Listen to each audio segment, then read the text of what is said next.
ಶಿಡ್ಲಘಟ್ಟ ತಾಲೂಕಿನ ಕಸಬಾ ಹೋಬಳಿಯ ಚೀಮನಹಳ್ಳಿ ಗ್ರಾಮದಲ್ಲಿ ಶ್ರೀ ವೀರಾಂಜನೇಯ ಸ್ವಾಮಿ ದೇವಾಲಯ ಜೀರ್ಣೋದ್ಧಾರ ಹಾಗೂ ನೂತನ ಶಿಲಾ ವಿಗ್ರಹ ಪ್ರತಿಷ್ಠಾಪನಾ ಮಹೋತ್ಸವವು ಶನಿವಾರ ಮತ್ತು ಭಾನುವಾರ ನಡೆಯಲಿದೆ. ಶಿಡ್ಲಘಟ್ಟ ತಾಲೂಕು ಕಸಬಾ ಹೋಬಳಿಯ ಚೀಮನಹಳ್ಳಿ ಗ್ರಾಮದಲ್ಲಿ ಅನಾದಿ ಕಾಲದಿಂದಲೂ ನೆಲೆಸಿರುವ ಶ್ರೀ ವೀರಾಂಜನೇಯ ಸ್ವಾಮಿ ದೇವಾಲಯ ಶಿಥಿಲವಾಗಿದ್ದರಿಂದ ಗ್ರಾಮದ ಭಕ್ತರೆಲ್ಲರೂ ಸೇರಿ ನೂತನ ದೇವಾಲಯ ಜೀರ್ಣೋದ್ಧಾರ ಮಾಡಿ ನೂತನ ಶಿಲಾ ವಿಗ್ರಹ ಪ್ರತಿಷ್ಠಾಪನೆಯು ಶ್ರೀ ಮಹಾಗಣಪತಿ ಸಮೇತ ಆದಿತ್ಯಾದಿ ನವಗ್ರಹ ಗರುಡ ಸ್ತಂಭ ಹಾಗೂ ವಿಮಾನ ಗೋಪುರ ಕುಂಭಾಭಿಷೇಕ ಮಹೋತ್ಸವವನ್ನು ಹಮ್ಮಿಕೊಳ್ಳಲಾಗಿದೆ. ಶನಿವಾರ ಸಂಜೆ 8 ಗಂಟೆಗೆ ಅನುಜ್ಞೆ, ಸ್ವಸ್ತಿ ವಾಚನ, ಗಂಗೆ ಪೂಜೆ, ಯೋಗ ಶಾಲಾ ಪ್ರವೇಶ, ಶ್ರೀ ವಿಷಕ್ಸೇನ ಆರಾಧನೆ, ಶ್ರೀ ಭಗವತ್ ವಾಸುದೇವ ಸೇರಿದಂತೆ ನಯನೋನ್ಮಿಲನ, ಶೈನಾದಿವಾಸ, ಪುಷ್ಪಾದಿವಾಸ, ಸ್ತೋತ್ರ ಪಾರಾಯಣ, ಮಹಾ ನೈವೇದ್ಯ, ಮಹಾ ಮಂಗಳಾರತಿ, ತೀರ್ಥ ಪ್ರಸಾದ ಇರುತ್ತದೆ. ಭಾನುವಾರ ಬೆಳಗಿನ ಜಾವ ಬ್ರಾಹ್ಮಿ ಮುಹೂರ್ತ 4 ಗಂಟೆಗೆ ಸುಪ್ರಭಾತ ಸೇವೆ, ಪಿಂಡಿಕಾ ಪೂಜೆ, ರತ್ನ ನ್ಯಾಸ, ಶಿಲಾ ಅಷ್ಟಬಂಧನ ಪ್ರತಿಷ್ಠೆ, ವೇದ ಪಾರಾಯಣ, ದ್ವಾರ ತೋರಣ, ಧ್ವಜ ಕುಂಭಾರಾಧನೆ, ಕಳಶಾರಾಧನೆ, ತತ್ವನ್ಯಾಸ, ಪ್ರಾಣ ಪ್ರತಿಷ್ಠೆ, ಹೋಮ ಸೇರಿದಂತೆ ತೀರ್ಥ ಪ್ರಸಾದ ವಿನಿಯೋಗ. ಮಧ್ಯಾಹ್ನ 12 ಗಂಟೆಗೆ ಮಹಾಪ್ರಸಾದ ಏರ್ಪಡಿಸಲಾಗಿದೆ. ಈ ದೇವಾಲಯದ ಪ್ರತಿಷ್ಠಾಪನಾ ಮಹೋತ್ಸವಕ್ಕೆ ಶ್ರೀ ವೀರಾಂಜನೇಯ ಸ್ವಾಮಿ ಭಕ್ತ ಮಂಡಳಿ ಮತ್ತು ಚೀಮನಹಳ್ಳಿ ಗ್ರಾಮಸ್ಥರು ಸಾವಿರಾರು ಭಕ್ತಾದಿಗಳು ಆಗಮಿಸಿ ದೇವರ ಕೃಪೆಗೆ ಪಾತ್ರರಾಗಿ ಕಾರ್ಯಕ್ರಮವನ್ನು ಯಶಸ್ವಿಗೊಳಿಸಬೇಕು ಎಂದು ಕೋರಿದ್ದಾರೆ. ಶ್ರೀಮತೆ ರಾಮಾನುಜಾಯ ನಮಃ. ಎಲ್ರಿಗೂ ನಮಸ್ಕಾರ. ಚಿಕ್ಕಬಳ್ಳಾಪುರ ಜಿಲ್ಲೆ ಶಿಡ್ಲಘಟ್ಟ ತಾಲೂಕು ಕಸಬಾ ಹೋಬಳಿ ಚೀಮನಹಳ್ಳಿ ಗ್ರಾಮದಲ್ಲಿ ಅನಾದಿ ಕಾಲದಿಂದನೂ ವಿರಾಜಮಾನರಾಗಿ ನೆಲೆಸಿರ್ತಕ್ಕಂಥ ವೀರಾಂಜನೇಯ ಸ್ವಾಮಿ ದೇವಸ್ಥಾನವನ್ನು ನೂತನವಾಗಿ ನಿರ್ಮಾಣ ಮಾಡಿ ಅದರ ಒಂದು ಕುಂಭಾಭಿಷೇಕ ಮಹೋತ್ಸವ, ಪ್ರತಿಷ್ಠಾಪನಾ ಮಹೋತ್ಸವ ಇದೇ 25 ಏಪ್ರಿಲ್ 2026 ಮತ್ತು 26ನೇ ತಾರೀಕು ಅಂದರೆ ಶನಿವಾರ ಮತ್ತು ಭಾನುವಾರ ವಿಧಿನ ಸಂಕಲ್ಪಪೂರ್ವಕ ಪಾಂಚರಾತ್ರ ಆಗಮೋಕ್ತ ಪ್ರಕಾರವಾಗಿ ಈ 2 ದಿನ ಸಂಕಲ್ಪಪೂರ್ವಕವಾಗಿ ಸ್ಟಾರ್ಟಿಂಗಿಂದ ಆದಿವಾಸಿಗಳು ನಮಗೆ ಜಲಾದಿವಾಸದಿಂದ ಹಿಡಿದು ಧಾನ್ಯಾದಿವಾಸಗಳು ಮತ್ತು ಪುಷ್ಪಾದಿವಾಸ, ನಂತರ ಪೇಯಾದಿವಾಸಗಳೆಲ್ಲ ಮುಗಿಸ್ಕೊಂಡು ಈ ಒಂದು 2 ದಿನಗಳ ಕಾಲ ಪ್ರತಿಷ್ಠಾಪನೆಯನ್ನು ಹಮ್ಮಿಕೊಂಡಿದ್ದೀವಿ.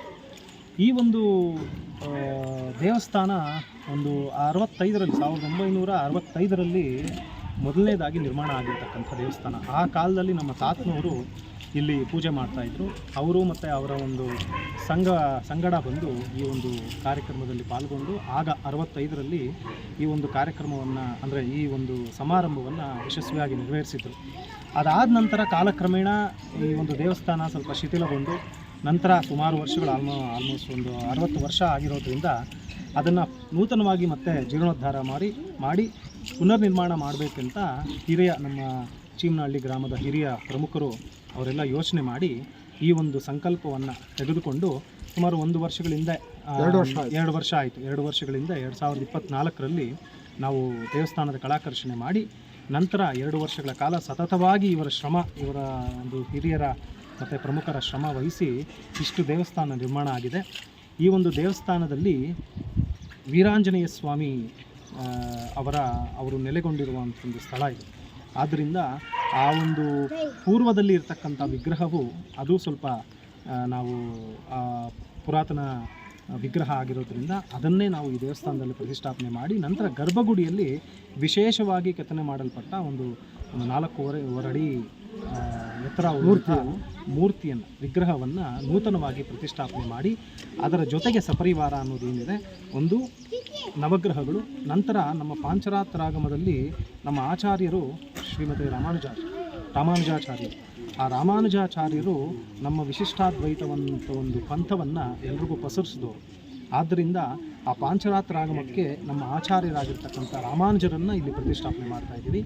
ತದನಂತರದಲ್ಲಿ ಆದಿತ್ಯಾದಿ ನವಗ್ರಹಗಳನ್ನು ಪ್ರತಿಷ್ಠಾಪನೆ ಮಾಡ್ತಾಯಿದ್ದೀವಿ. ನಂತರ ನಮಗೆ ವಿನಾಯಕನನ್ನು ನಾವು ಇಲ್ಲಿ ಪ್ರತಿಷ್ಠಾಪನೆ ಮಾಡ್ತಾಯಿದ್ದೀವಿ. ಮತ್ತು ನಮ್ಮ ಪೂರ್ವ ವಿಗ್ರಹ ಇತ್ತಲ್ವ, ನಮ್ಮ ಮೂಲ ವಿಗ್ರಹ, ಅದನ್ನು ಕೂಡ ದೇವಸ್ಥಾನದಲ್ಲಿ ಪ್ರತಿಷ್ಠಾಪನೆ ಮಾಡಿ ಈ ಒಂದು ಕಾರ್ಯಕ್ರಮವನ್ನು 2 ದಿನಗಳ ಕಾಲ ನಾವು ಸಂಪೂರ್ಣವಾಗಿ ಯಶಸ್ವಿಯಾಗಿ ಮುಗಿಸ್ಬೇಕು ಅಂತ 25-26ಕ್ಕೆ ನಾವು ಹಮ್ಮಿಕೊಂಡಿದ್ದೀವಿ. ನಮ್ಮ ಹೆಸರು ಹರ್ಷವರ್ಧನ್ ಅಂತ, ಇಲ್ಲಿನ ಪ್ರಧಾನ ಅರ್ಚಕರು.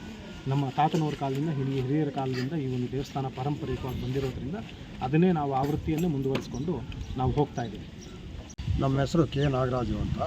ನಾವು ಗ್ರಾಮಸ್ಥರೆಲ್ಲ ಸೇರಿ ಇದನ್ನು ಹಣನ ಯಾವ ರೀತಿ ಕ್ರೋಢೀಕರಣ ಮಾಡಬೇಕು ಅಂತ ಒಂದು ಪ್ಲ್ಯಾನ್ ಮಾಡಿಕೊಂಡು ನಾವಿನ್ನೇನೋ ಯಾರ ಹತ್ರ ದುಡ್ಡು ಇಸ್ಕೊಂಡು ಮಾಡಿರೋದಲ್ಲ. ನಮ್ಮ ಗ್ರಾಮಸ್ಥರೇ ಎಲ್ಲ ಸೇರಿ, ಇನ್ನೂ ಪಕ್ಕದ ಊರಿನವರು ಕೆಲವರೆಲ್ಲ ಸಹಕರಿಸಿದ್ದಾರೆ ಇದಕ್ಕೋಸ್ಕರ ಸೇರಿ ಅದನ್ನು ಒಂದು ನಾವು ಫಂಡ್ ಟೈಪ್ ಮಾಡಿ ಅದನ್ನು ದುಡ್ಡನ್ನು ಬೆಳೆಸಿ ಸುಮಾರು 1.25 ಕೋಟಿಯಷ್ಟು ಖರ್ಚು ಆಗ್ತದೆ.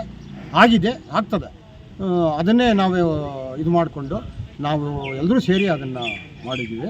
ಇದಕ್ಕೆ ನಮ್ಮ ತಾಲೂಕು ಶಾಸಕರಿಗೂ ಅವ್ರನ್ನ ಕರೆದಿದ್ದೀವಿ. ಅವರು ಬರ್ತಾರೋ ಬಿಡ್ತಾರೋ ನಮ್ಗೆ ಅದು ಗೊತ್ತಿಲ್ಲ, ಹೇಳಿದಾರೆ ಬರ್ತೀವಿ ಅಂತ. ಇಷ್ಟು ಮಾತ್ರ ನಾವು ಹೇಳ್ತೀವಿ. ಏನು ಇದಕ್ಕೆ ದಾನಿಗಳು ಬೇರೆ ಯಾರಾದರೂ ಸಮಾಜ ಸೇವಕರು ಏನಾದರೂ? ಯಾರೂ ಇಲ್ಲ, ನಮ್ಮ ಗ್ರಾಮಸ್ಥರು ಮಾತ್ರ ಇದಕ್ಕೆ ಸೇವಾಕರ್ತರು. ಅಷ್ಟು ಬಿಟ್ಟರೆ ನಮ್ಮ ಗ್ರಾಮಸ್ಥರು ಸುತ್ತಮುತ್ತಲಿನ ಗ್ರಾಮಸ್ಥರು ಪಕ್ಕದವರು ಸುತ್ತಮುತ್ತಲು ಇದ್ದಾರೆ. ಪಾಪ ಅವರು ಅಲ್ಪ ಸ್ವಲ್ಪ ಇದು ಮಾಡಿದ್ದಾರೆ. ಹೆಚ್ಚಾಗಿ ನಮ್ಮ ಗ್ರಾಮಸ್ಥರಿಂದನೇ ಇದು ಎಲ್ಲ ಬೆಳವಣಿಗೆ ಆಗಿದೆ. ಸುತ್ತಮುತ್ತಲಿನ ಗ್ರಾಮಸ್ಥರೇ ದಾನಿಗಳು ಅಷ್ಟು ಬಿಟ್ಟರೆ ಅಂತಂತಂದರೆ ಇನ್ನೇನು ರಾಜಕಾರಣಿಗಳ ಹತ್ರ ಆಗಲಿ, ಇನ್ನೊಬ್ಬರಾಗಲಿ, ಮತ್ತೊಬ್ಬರ ಹತ್ರ ನಾವು ಯಾರ ಹತ್ರ ದುಡ್ಡು ಇಸ್ಕೊಂಡಿಲ್ಲ. ನಮ್ಮ ಸ್ವಂತ ಶ್ರಮದಿಂದ ಮಾಡಿದ್ದೀವಿ. ಇದನ್ನು ಈ ಮಟ್ಟಕ್ಕೆ ಮಾಡಿ ನಿಲ್ಲಿಸಿದ್ದೀವಿ. ಯಾರೆಲ್ಲ ಅವತ್ತು ಕಾರ್ಯಕ್ರಮಕ್ಕೆ ಭಾಗವಹಿಸ್ಬೋದು? ತಹಶೀಲ್ದಾರ್ ಏನಾದರೂ ಅಥವಾ ಎಲ್ಲ ಅಂದ್ಕೊಂಡಿದ್ದೀವಿ ಕೊಡಬೇಕು ಅಂತ. ಇನ್ನೂ ನಮ್ಮ ಹಿರಿಯರು ಏನೇ ಹೇಳ್ತಾರೆ ಗೊತ್ತಿಲ್ಲ.